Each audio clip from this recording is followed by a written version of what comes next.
So, let's go through as comprehensively as we can. Is, for back to school, one of the first things that I was always focused on is generating 1,000 leads over the summer, right? What we start with is we look at everybody who we've touched, meaning they went to the website, they opted in, they came in for an intro, filled out the information, never enrolled. We were at a live event and we collected their information, but every lead that we have, right?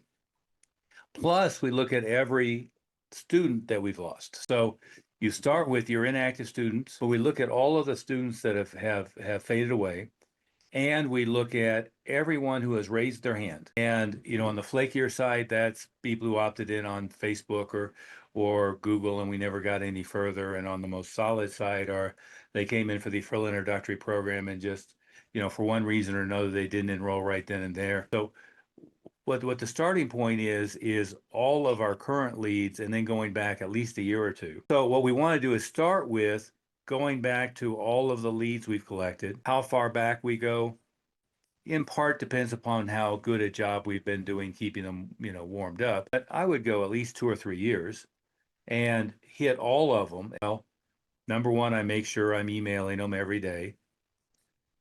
Number two, I make sure that I'm texting them the back to school offer. And so I want to make sure I'm doing all of that stuff and that I'm doing sequential direct mail. But if you have a list of 2,000 with name, address, and phone number and email address, well, let's do, 2,000 mailers at least 3 or 4 times to that list, right? And again, it's the mistake that everybody makes. They go, well, I'm going to try out this direct mail thing you're talking about. Where we start with is every new opt-in, we use direct mail to help convert them to appointment, convert them to enrollment. And then we use every new enrollment.